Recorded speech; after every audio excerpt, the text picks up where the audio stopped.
Hello everyone. Indonesia is the only country in the world where Komodo dragons are found naturally in the wild, with an estimated population of around 3,000 to 5,000 individuals.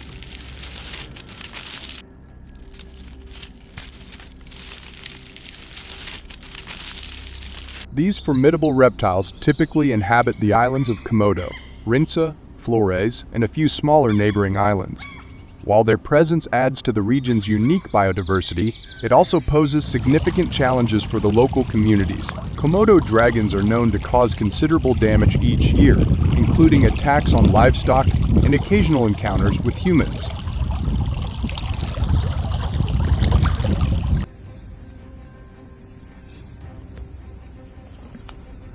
So how do the people of Indonesia deal with the challenges caused by Komodo dragons? Join us to discover the answer, and don't forget to subscribe to our channel to stay updated with the latest and most interesting information.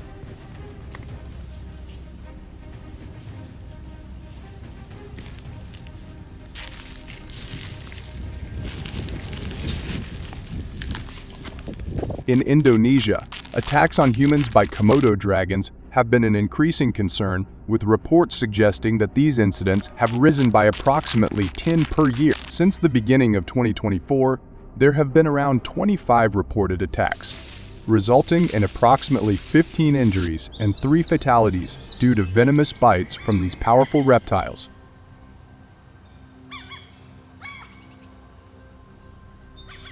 Most of these encounters occur when people attempt to rescue their livestock, as Komodo dragons often prey on goats, cattle, and other animals. So what damage have Komodo dragons caused to livestock in Indonesia? According to reports, Komodo dragons inflict an estimated $2 million in damage to the Indonesian livestock economy each year, with a loss rate of around 15. This translates to an approximate loss of $500 per harvest in lost tips, leaving many farmers in a state of desperation as their livelihoods are threatened by these powerful reptiles.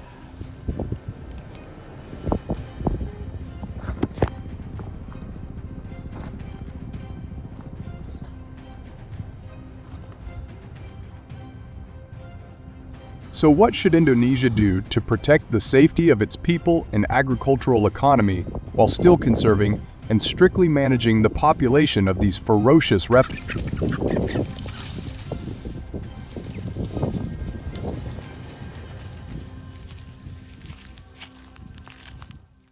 Understanding the challenges posed by Komodo dragons, the Komunitas Berburu Nusantara Hunting Organization was established to address these issues. Through carefully planned strategies, this organization has significantly reduced the threats caused by these reptiles.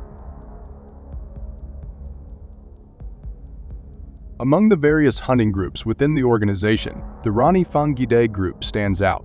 Their innovative methods have not only minimized the risks to local communities and livestock, but also attracted considerable attention. So what method did the Greenfarmingdocumentary hunting group use that attracted so much attention?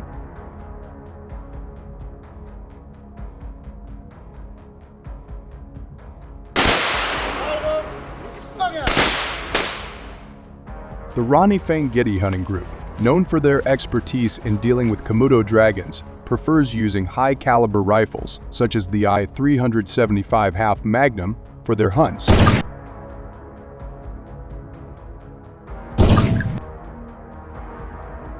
This rifle is favored for its powerful stopping force, which is crucial for humanely taking down large and potentially dangerous prey like Komodo dragons. In each successful hunt, this group typically harvests between 4 to 6 Komodo dragons, depending on the size and behavior of the reptiles encountered.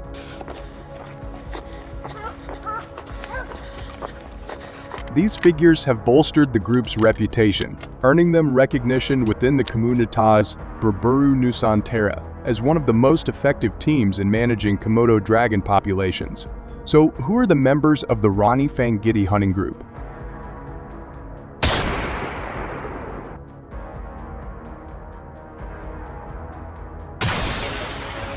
Upon receiving the prey's location, the hunters maintain a distance of approximately 30 to 50 meters to ensure they can take a precise shot without alarming the dragon. Hunters are trained to move quietly, avoiding any sudden movements that might cause the Komodo dragon to flee.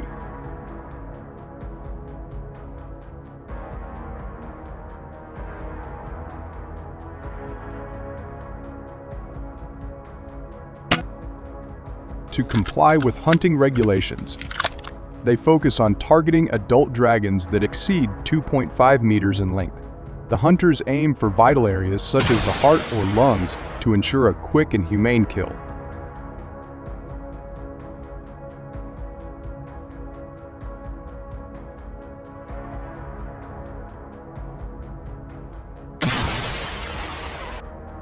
For accurate shots, they rely on rifles equipped with high-quality scopes, like the Leupold VX3i, which offers clear visibility even in challenging conditions.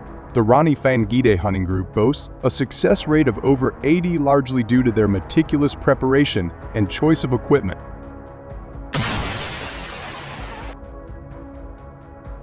After each hunt, they are required to submit a detailed report to the Komunitas Berburu Nusantara, including the number of Komodo dragons harvested, their sizes, and the specific locations of the hunts. So do you agree with this method or not? Leave your opinion in the comment section below.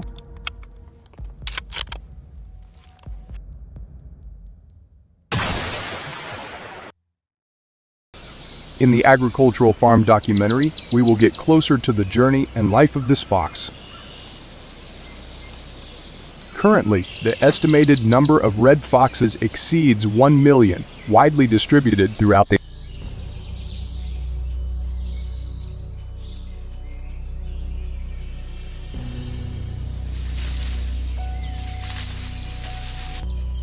In particular, they are increasingly appearing in large cities such as Chicago and New York, where they adapt to new living environments by hunting for food in garbage areas and finding shelter in areas with green space.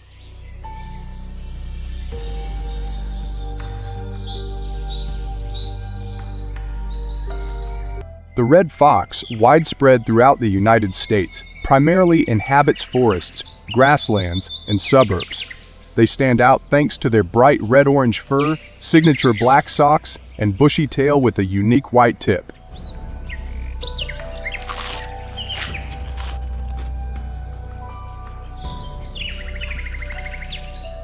Red foxes adapt to different habitats, from dense forests to open grasslands, even suburban areas where humans live. Their agile hunting ability and intelligence make red foxes a formidable predator in the wild.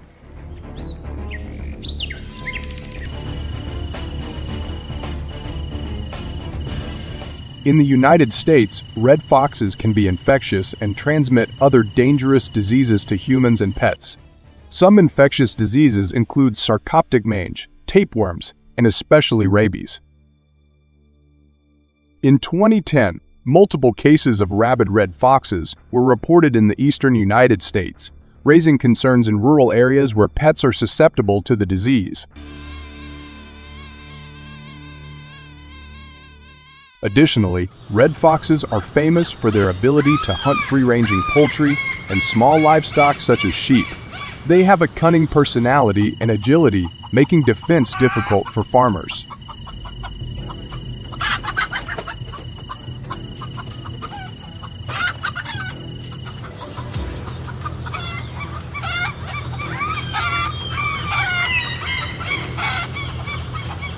Not only do foxes cause damage by hunting livestock, foxes also damage crops by digging for insects and rodents in fields and orchards. Farmers in the Midwest say irrigation systems have been seriously affected by fox burrowing, leading to disruptions and reduced crop yields.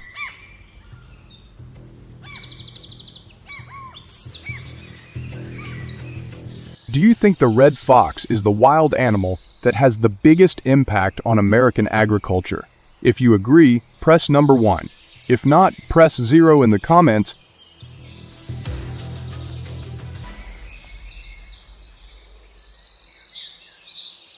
Faced with the challenges posed by red foxes, local hunters and farmers have deployed traps to control red fox populations, while also protecting agriculture. This is a popular method thanks to its ease of use.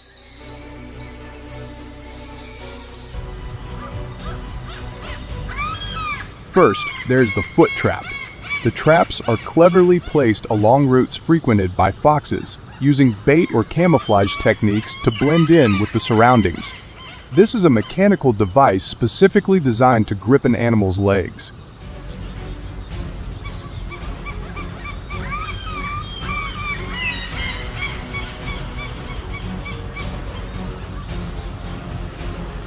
The leg trap is made from steel and equipped with padded jaws to minimize injury while still holding the prey tightly.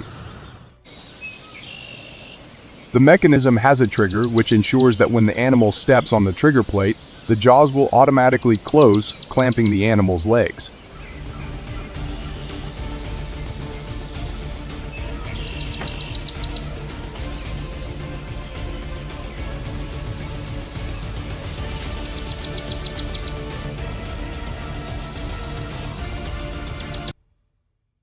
The leg trap is made from steel and equipped with padded jaws to minimize injury while still holding the prey tightly. The mechanism has a trigger which ensures that when the animal steps on the trigger plate, the jaws will automatically close, clamping the animal's legs.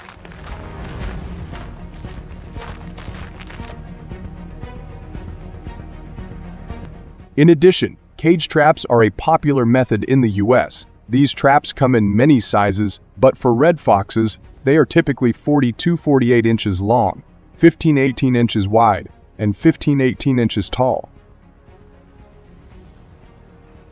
This size ensures the fox can move freely in the trap without injury, while the trap design ensures that no animal can escape once the door is closed.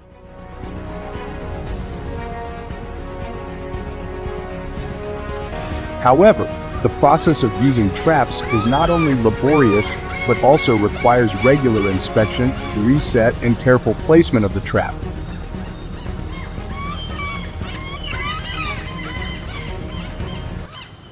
Currently, the estimated number of red foxes exceeds 1 million, widely distributed throughout the In particular, they are increasingly appearing in large cities such as Chicago and New York, where they adapt to new living environments by hunting for food in garbage areas and finding shelter in areas with green space. In recent years, the rise in beekeeping among Americans has significantly contributed to the nation's impressive honey consumption, totaling around 600 million pounds annually.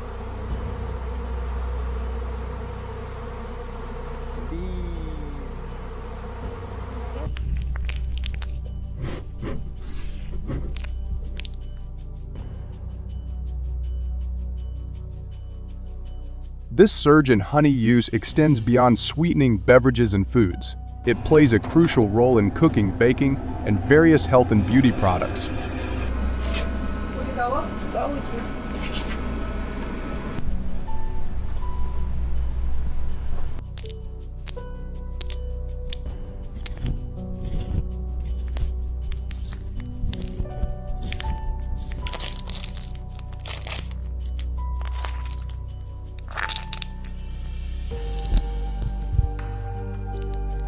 However, this boom in honey production has also inadvertently drawn the interest of an estimated 700,000 giant bears. So what caused this incident?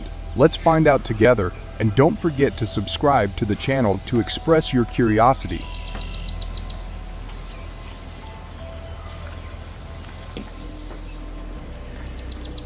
It looks so scruffy.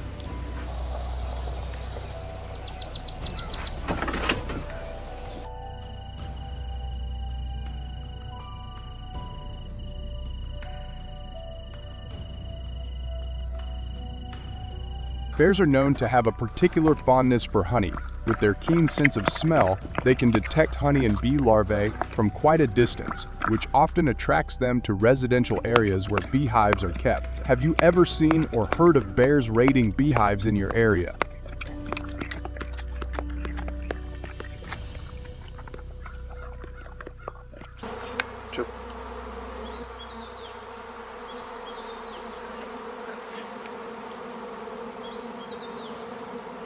Once a hive is located, the bear uses its claws and teeth to open it, causing significant damage to the hive structure while consuming the honey and larvae.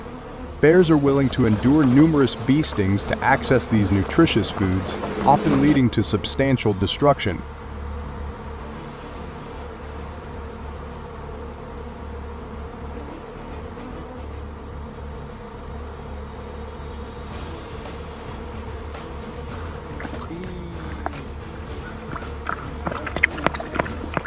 This behavior causes losses to honey farmers amounting to about 90 million USD each year. How do you think farmers can better protect their hives from bear attack?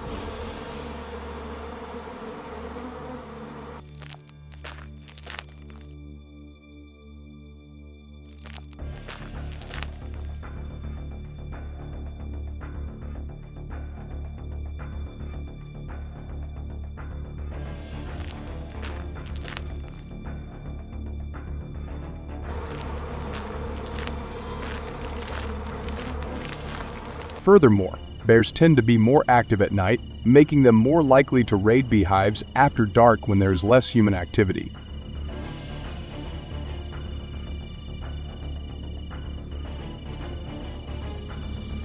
On July 5, 2024, in the town of Simsbury, Connecticut, residents reported that a black bear repeatedly invaded backyards and broke into beehives to eat honey, causing significant damage and disappointment among local beekeepers. Have you heard about other towns facing similar issues with bears?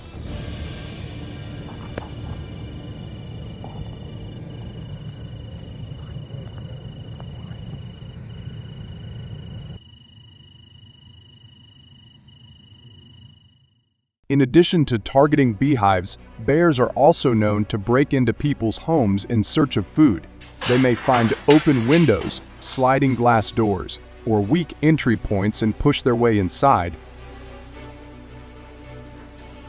Come on. Their strength allows them to break through fragile screens or doors that are not securely closed. On July 18, 2024, a black bear in Tahoe Vista, California, broke into a house through the kitchen window.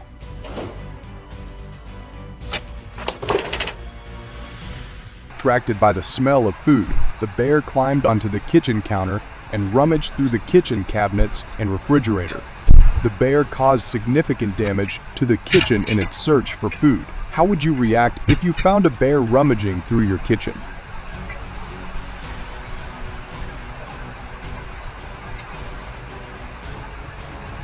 Understanding the damage bears cause to the community, residents have taken proactive measures by installing electric fences to prevent bears from entering. These fences are powered by energizers, the core components that convert electricity into high-voltage pulses.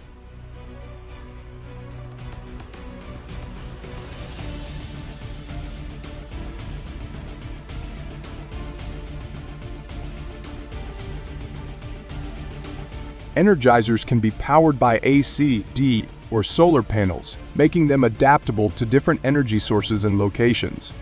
Have you considered which energy source might be the most efficient for your area?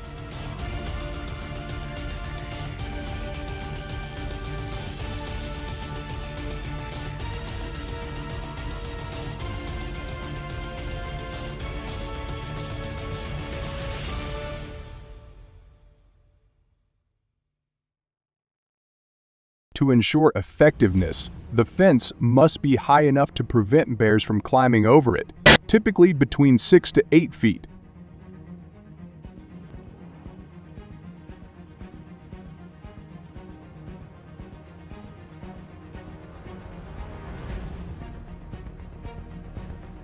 Additionally, the wire must be placed close enough together to prevent bears from squeezing through. Using multiple ropes at different heights, including near the ground, helps to stop bears from crawling under or over the fence.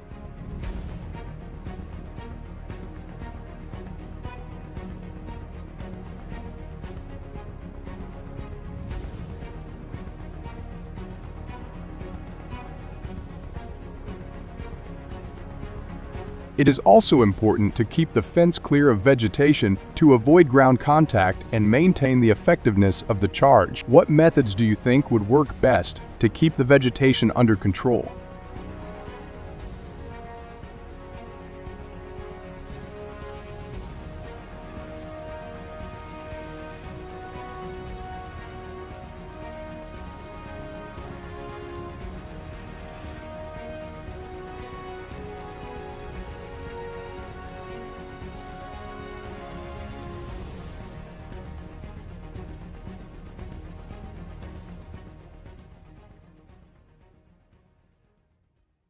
In particular, the effectiveness of electric fences in preventing bears is multifaceted. Firstly, they act as a deterrent, providing a physical and psychological barrier.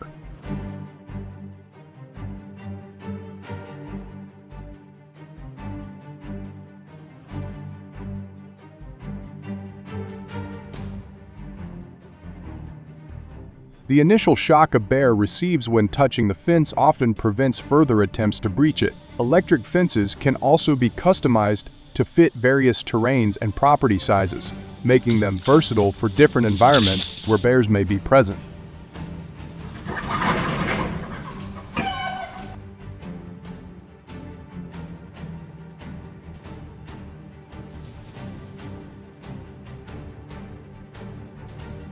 However, there are challenges to using electric fences for bear prevention. Vegetation management is crucial, as trees and weeds can short out fences by touching electrical wires, necessitating regular cleaning and maintenance.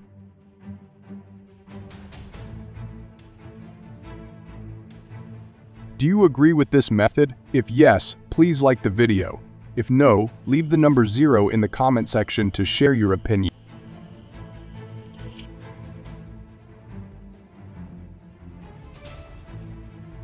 Additionally, fences are only a temporary measure and cannot effectively prevent the effects of bears in the U.S., leading residents to cooperate with hunters to organize bear hunts.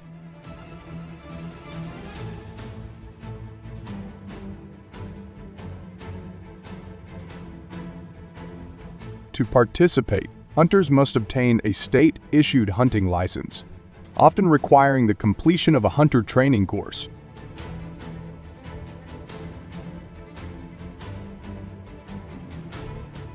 Additionally, they need a bear hunting tag or license specific to the area and species they intend to hunt. Have you ever considered the process involved in acquiring a hunting license?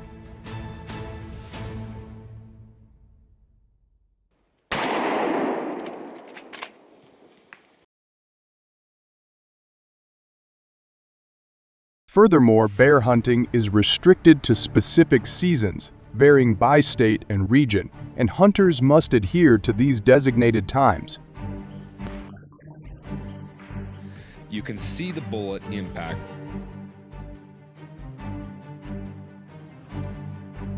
They are also required to comply with state and federal regulations, which include restrictions on hunting methods, permissible areas, and the types of firearms and ammunition allowed.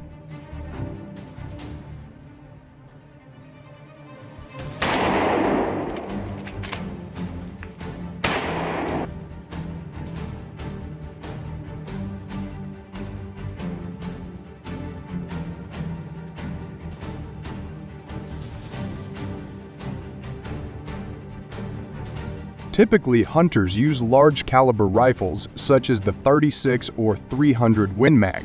Essential gear for a successful hunt includes appropriate clothing, binoculars, GPS, a map, bear spray, and safety equipment. Do you find the gear necessary for hunting surprising?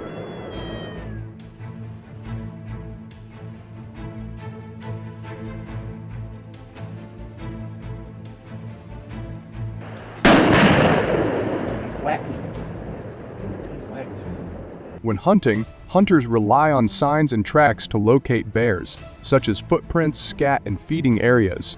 They use calls to mimic bear sounds or the cries of prey to attract bears. Tracking techniques involve visual observation with binoculars to scan the landscape for movement and bear signs, and scopes for distant observation, especially in open terrain.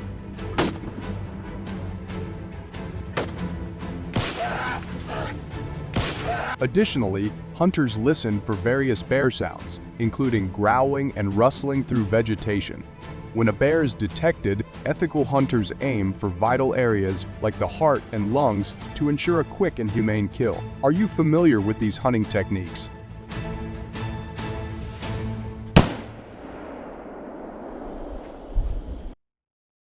In particular, hunting bears with guns is effective for population control, helping to manage bear numbers and reduce the likelihood of bears entering human habitats in search of food. It also minimizes nuisance bears by targeting specific problem bears that frequently encroach on human-inhabited areas, thereby reducing instances of bear-human conflict.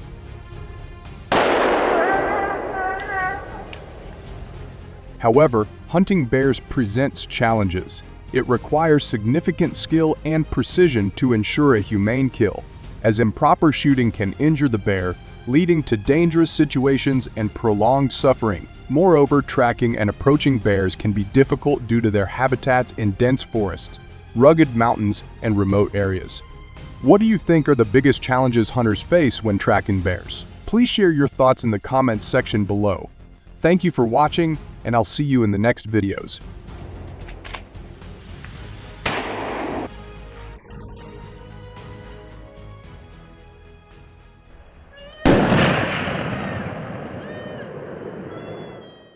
The Altai mountain sheep, an exceptional species known for its resilience and majestic appearance, stands out in Russia's rugged landscapes. With a population of about 4,000, these sheep live mainly in the remote regions of southern Siberia. Their limited numbers and specialized habitats attract the interest of wildlife enthusiasts and hunters alike. To manage their population, licensed hunting activities are popular in Russia. Are you curious about the hunting methods used? Join us to explore this fascinating topic. Don't forget to leave a comment with the number 1 to show your excitement.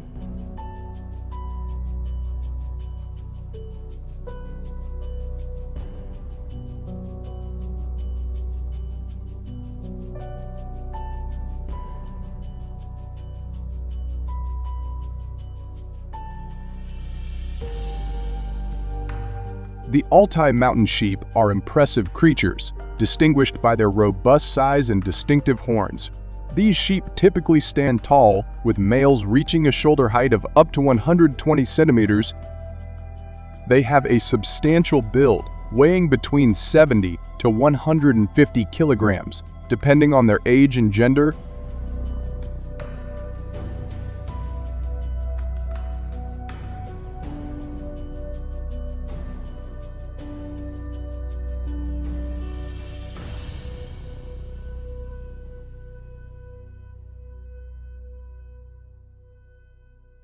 One of the most striking features of the Altai mountain sheep is their horns.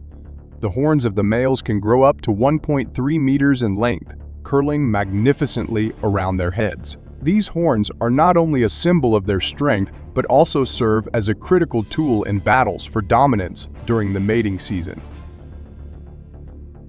The unique ridged texture and impressive curvature of their horns make the Altai mountain sheep a fascinating subject of study and admiration.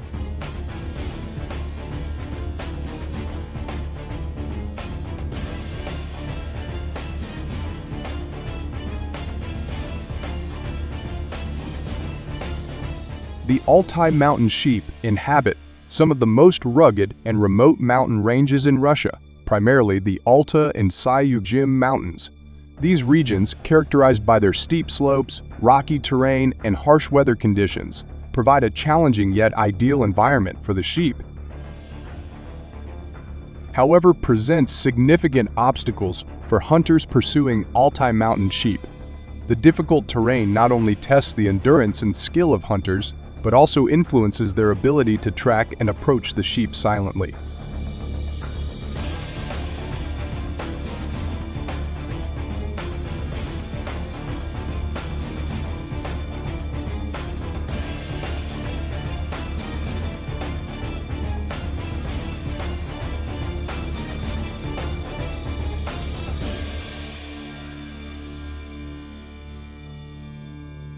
Securing a hunting license is the first and most essential step. The process involves several stages, including completing specific applications, attending mandatory training sessions, and passing examinations to ensure responsible and ethical hunting practices. Regulations and legal requirements are strictly enforced to preserve wildlife populations and maintain ecological balance, making it imperative for hunters to adhere to these guidelines.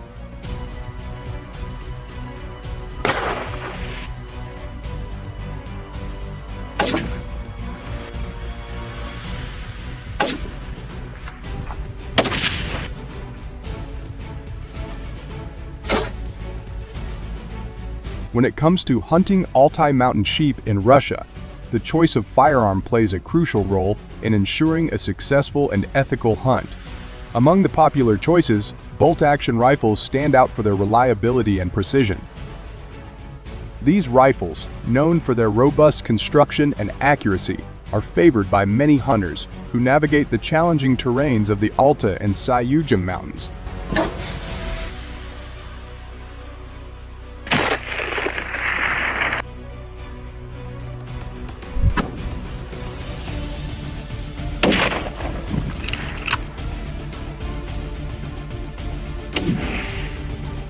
Specifications such as caliber and barrel length are critical factors that contribute to the popularity of these guns. High-caliber rifles, such as these 300 Winchester Magnum and the 338 Lapua Magnum, are preferred for their long-range capabilities and powerful impact, which are essential for taking down large game like the Altai mountain sheep.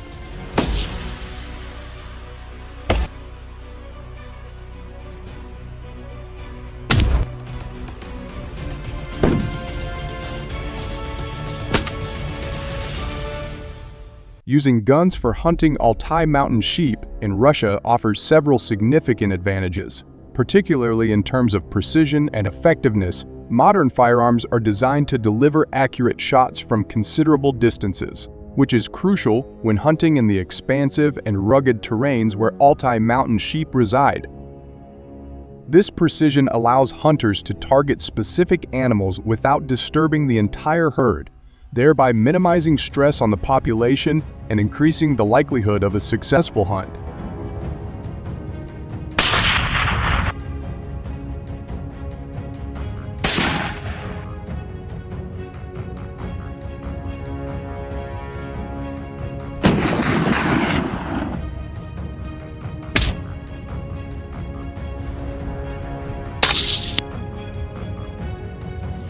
Additionally, carrying gear, supplies, and sometimes heavy firearms adds to the physical burden.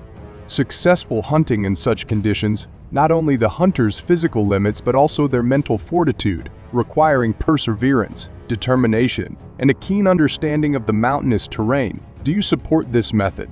Share your thoughts in the comments below and keep watching the video.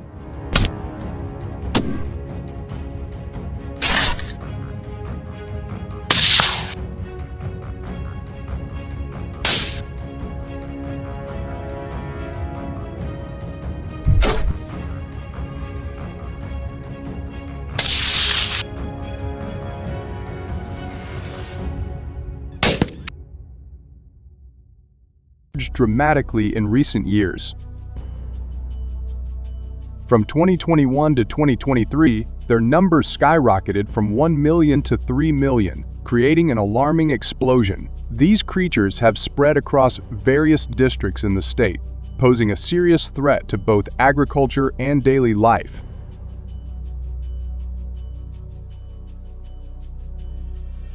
Join me in this intriguing journey to uncover how these wild monkeys are wreaking havoc in Iowa in our farming documentary. Together, we'll explore the chaos they bring and the measures being taken to combat this growing menace.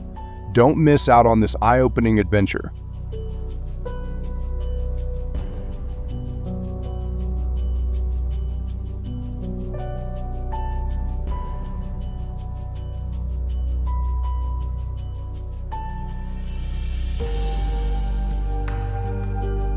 Wild monkeys, primates native to Africa and Asia, are typically found in wild environments such as forests, grasslands, and savannas.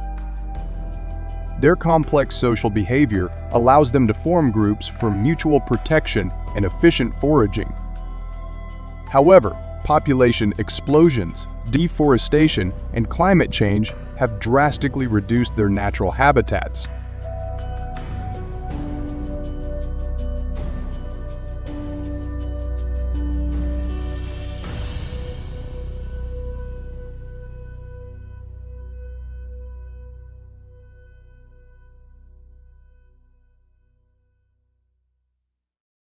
Consequently, these monkeys face dwindling food sources and are forced to migrate to new areas in search of shelter, leading to significant changes in their behavior and lifestyle.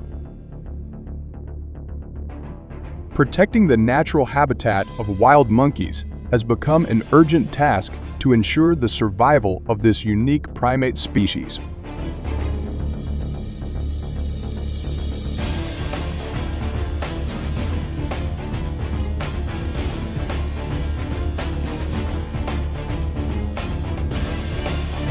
The city of Davenport, Iowa, first detected the presence of invasive wild monkeys in 2018.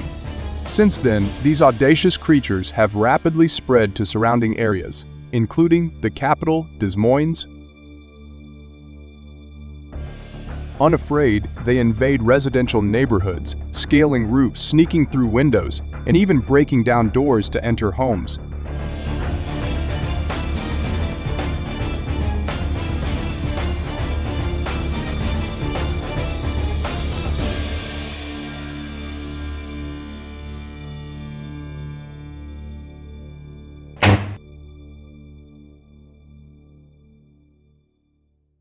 In Iowa, wild monkeys are wreaking havoc on traffic and public safety.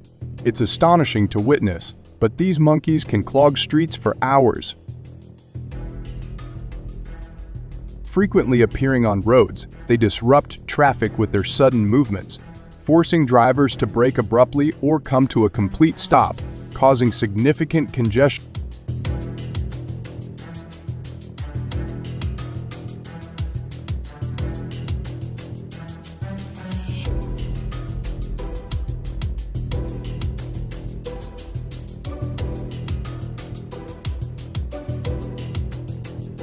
After just 1 year of implementing the sterilization program, the invasive wild monkey population in Iowa has decreased by 20, significantly reducing property damage in the city by 15. The sterilization process,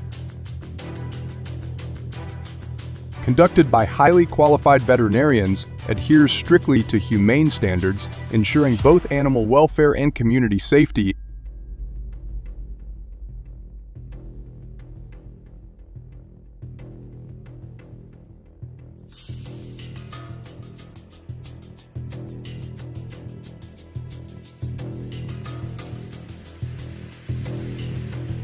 Sterilization of medical instruments is essential and cannot be overlooked part of any surgical process. First, wash the tools with soapy water to remove dirt and organic matter. Next, soak them in a specialized disinfectant solution such as chlorhexidine gluconate or iodine for the prescribed time.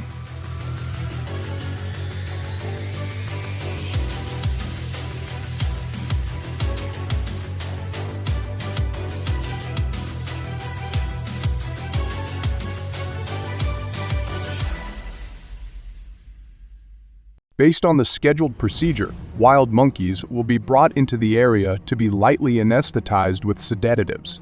Then, the hair is cleaned in preparation for minor surgery. Your veterinarian will perform sterilization by removing the ovaries or testicles.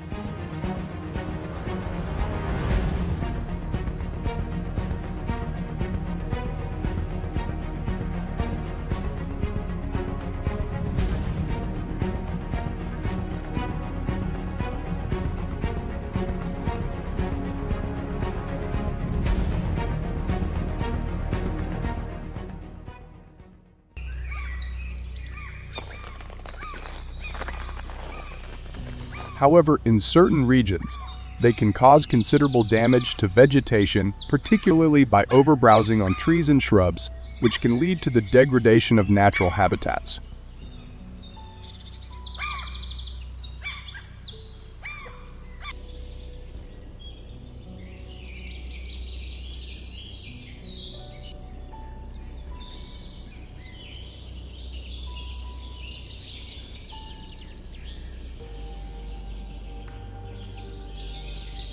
So what specific impact do giraffes have on South Africa's ecosystems? Join us to find out, and don't forget to subscribe to our channel to stay updated with our latest news.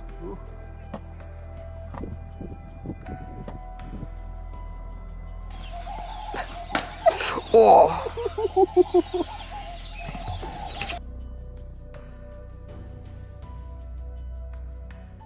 When giraffes consume leaves from trees excessively, particularly in concentrated areas, it can lead to significant ecological consequences.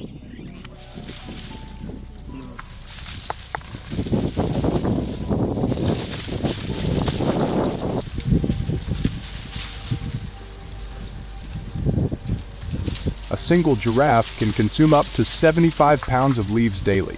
Their feeding habits can strip trees of up to 60% of their foliage, hindering the trees' ability to photosynthesize effectively. This reduction weakens the trees and may eventually lead to a mortality rate of 10 to 15% in heavily browsed areas.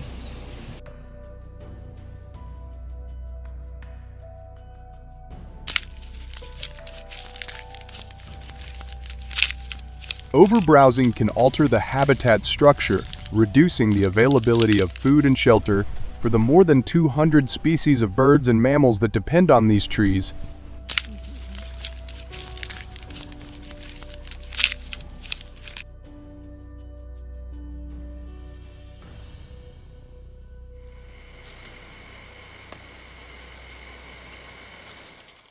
To address this, the South African government has developed controlled hunting policies aimed at managing giraffe populations while simultaneously supporting conservation efforts.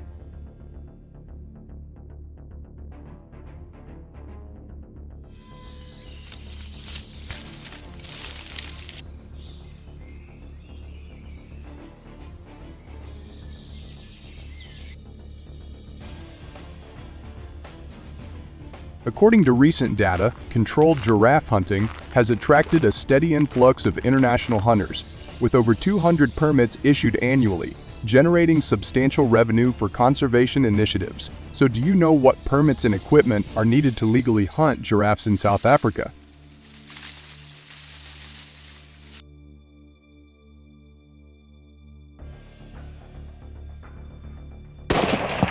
Good shot. Safety on. Go. Good shot. To hunt giraffes legally in South Africa, hunters must obtain several permits. These include a general hunting license and a specific permit for giraffe hunting, which is regulated by the provincial authorities where the hunt takes place. Beautiful. He is dark. Wow. Perfect shot. The cost of these permits can vary depending on the province and the specific regulations, but they typically range from $1,500 to $3,000. Furthermore, hunters are also required to follow strict guidelines regarding the use of certain weapons and equipment. Most hunters prefer using high-caliber rifles, such as .375 HLH or larger, to ensure a humane and effective kill, given the size and resilience of giraffe.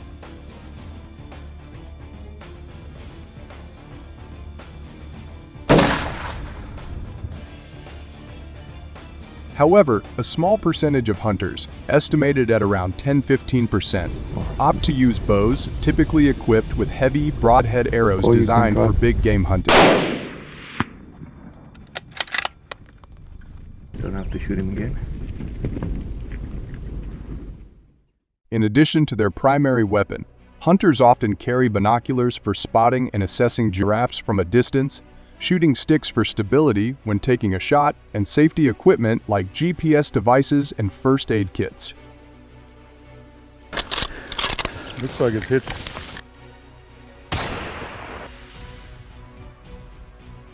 They may also use camouflage clothing to blend into the environment and reduce the likelihood of being detected by the giraffe.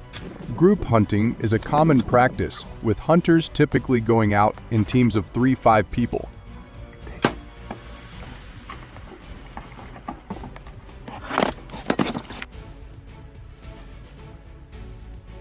This allows for better coordination, as each member can take on specific roles such as spotting, shooting, and tracking the animal after it has been shot. So how do hunters ensure a perfect shot when targeting giraffes?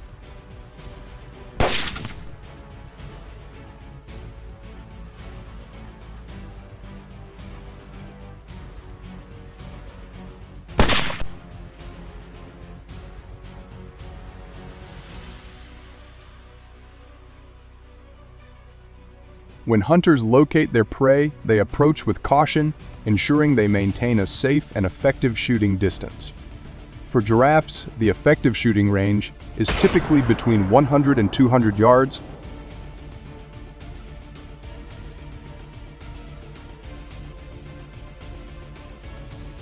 This distance allows hunters to make an accurate shot while minimizing the chances of startling the animal. Hunters typically aim for the vital organs, focusing on the heart and lungs, which are located just behind the giraffe shoulder.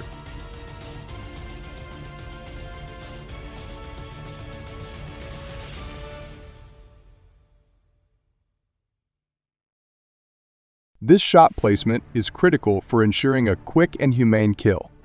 So what are your thoughts on the responsibilities hunters have in reporting and managing giraffe populations in South Africa?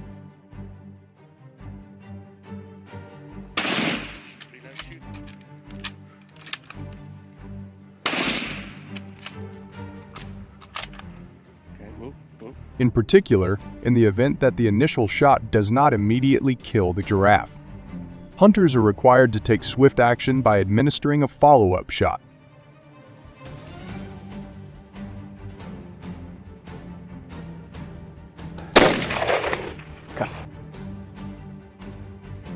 After the hunt is over, hunters are obligated to submit a detailed report to the South African Department of Forestry, Fisheries, and the Environment. This report must include key information such as the number of animals harvested, their condition, the specific location of the hunt, and any unusual circumstances encountered.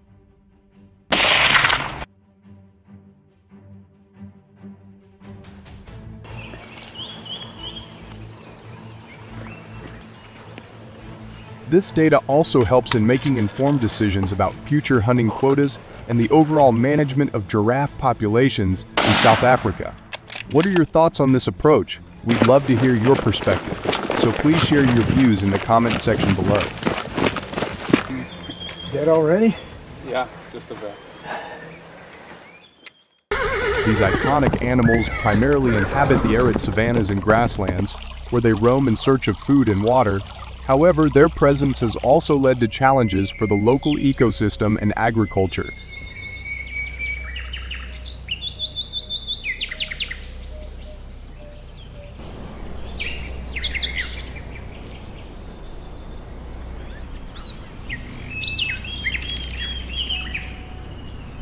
So what specific types of damage do you think zebras cause in Namibia's ecosystems and agricultural lands? And what measures might the Namibian government have implemented to address these issues? Join us to find out, and don't forget to subscribe for the latest updates.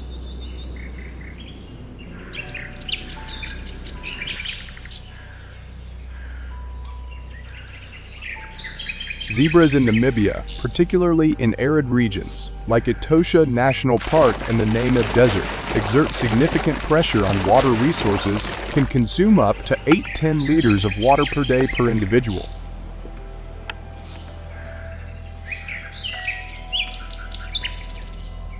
As herbivores, zebras require substantial amounts of water daily, and during the dry season, they congregate around scarce waterholes, leading to increased competition with other wildlife and livestock. So what proactive measures do you think the Namibian government should implement to address the growing challenges posed by zebras and natural environment competition? The Namibian government has implemented specific hunting policies aimed at addressing the problems caused by zebras. To participate in zebra hunting in Namibia, hunters must adhere to a set of strict requirements. These include obtaining the necessary licenses and permits from the Ministry of Environment,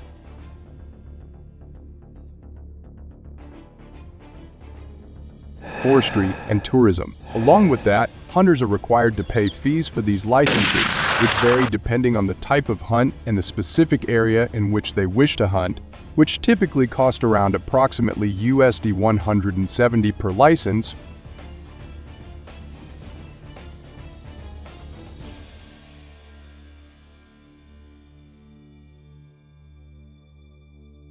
Despite the regulatory requirements and associated costs, zebra hunting remains a popular activity, attracting both local and international hunters. Each year, around 300–500 hunters participate in zebra hunts in Namibia, taking advantage of the controlled hunting opportunities provided by the government.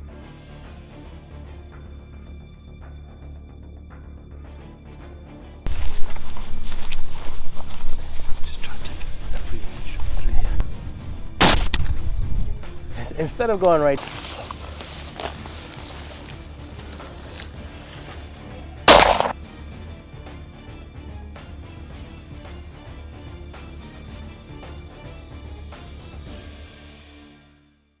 When hunting zebras in Namibia, hunters typically use high-caliber rifles, such as the .36 Springfield, 300 Winchester Magnum, or 375 HAF Magnum. These rifles are chosen for their power and accuracy necessary to humanely take down a large and tough animal like a zebra.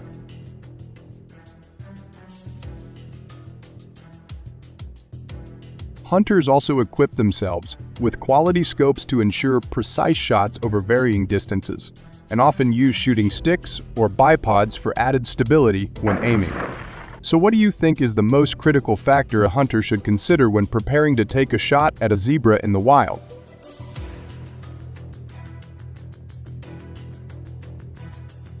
Upon discovering prey, the hunter needs to assess the situation carefully, considering factors like distance, wind direction, and the zebra's position.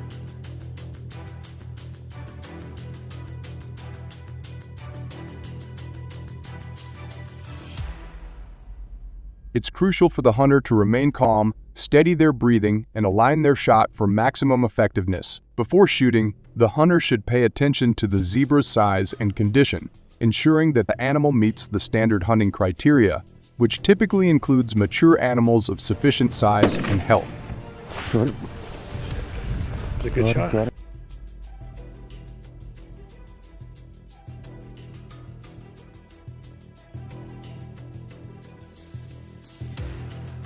The standard size of a zebra to hunt usually corresponds to fully grown adults, which weigh between 400 to 850 pounds, depending on the species.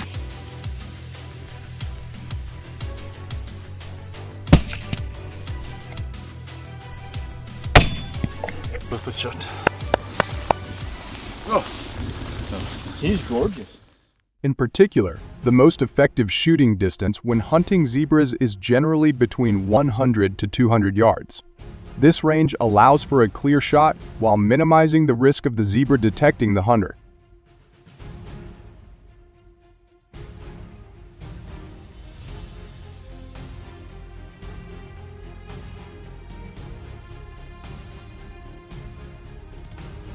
When taking the shot, hunters usually aim for the vital organs, specifically targeting the heart-lung area located just behind the shoulder.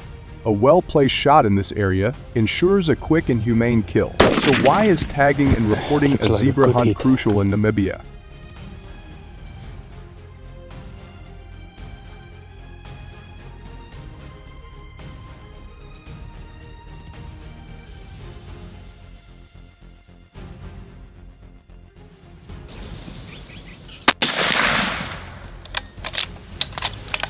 After a successful hunt, the hunter is required to attach a badge or tag to the zebra as proof of the legal kill. This tag typically includes information about the hunt, such as the date and location. The hunter must then report the kill to the relevant authorities, which in Namibia is usually the Ministry of Environment, Forestry, and Tourism. Reporting is essential to ensure that hunting quotas are respected and that the hunt complies with all regulations.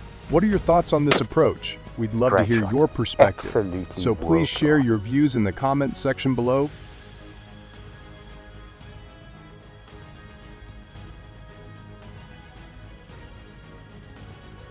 Take it.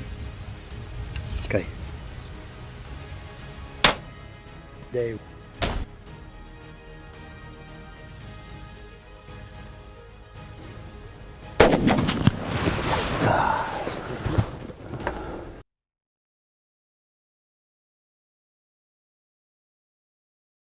This accounts for over 40% of the total wild pig population in the United States, as estimated by the United States Department of Agriculture (USDA). The rapid increase in wild pig numbers poses significant challenges, making it crucial to address the various issues they bring, including extensive damage to agriculture and the environment. Understanding and managing this growing population is essential to mitigating their impact on the state's ecosystems and economy.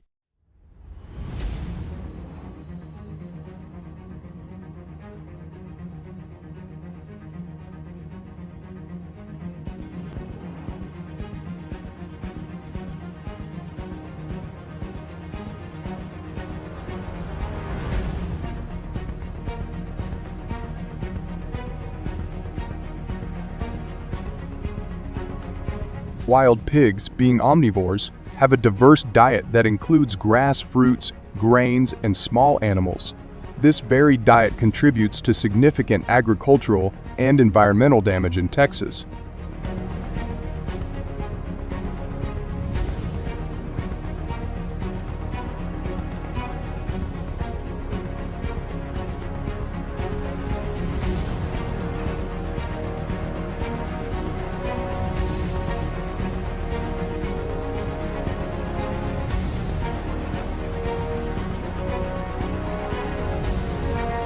According to the USDA, these feral hogs cause an estimated $2.05 billion in annual damage to the state's farms, orchards, and forests. The destruction of crops alone accounts for a staggering $1.05 billion, while forest damage adds another $500 million to the total.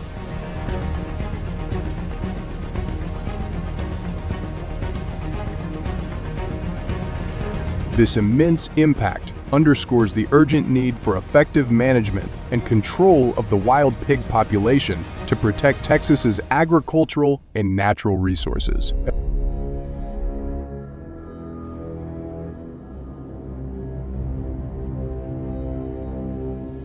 Wild pigs are primarily nocturnal, making their destructive activities hard to monitor and control. They target farms, orchards, and forests, particularly those near residential areas where food is abundant.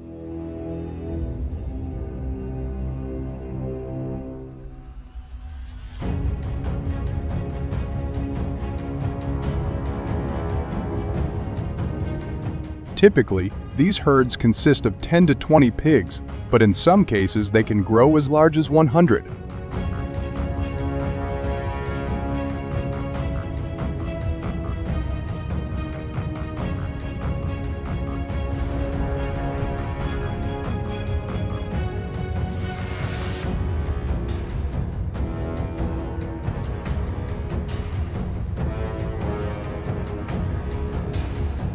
Night hunting has gained significant popularity in southeast Texas as an effective measure to control the wild pig population. Hunters employ specialized techniques, such as utilizing hunting dogs to track and chase the pigs and using flashlights to improve visibility in the dark.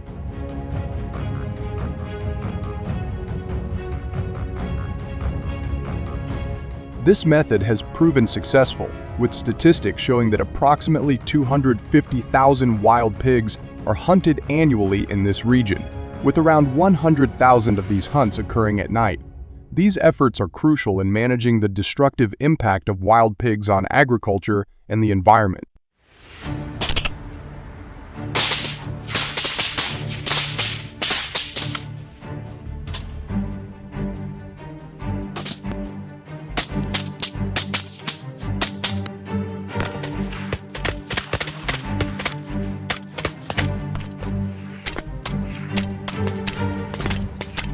Night hunting events and competitions in Texas are a popular and thrilling aspect of the local hunting culture.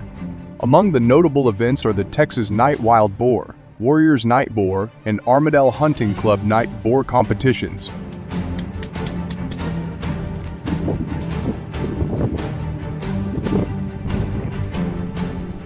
These events typically take place during the fall season, from October to December, a prime time when wild boars are preparing for winter and are at their healthiest and heaviest.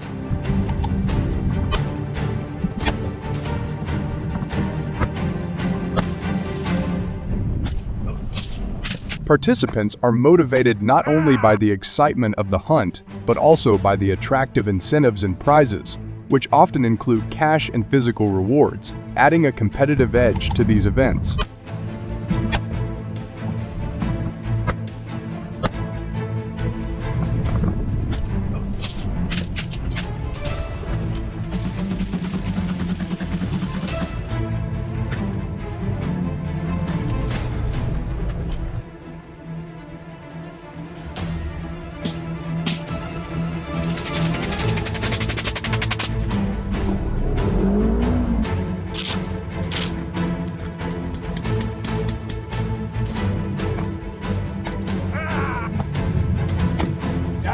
Night trapping is a common practice in Texas to control the feral hog population. Trappers typically set their traps in farming areas, forests, and locations with abundant food and water sources where wild pigs are most likely to gather.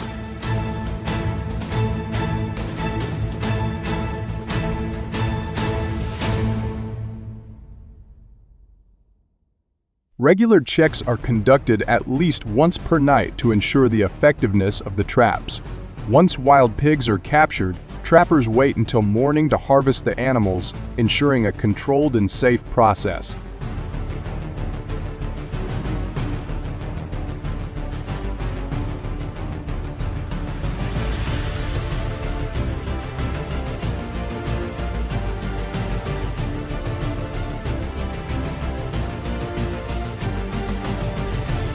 The wild pig issue in Texas presents significant challenges to agriculture and the environment.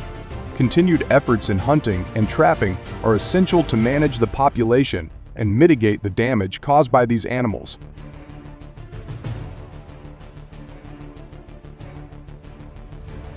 By maintaining these practices, Texans can protect their farms, orchards, forests, and overall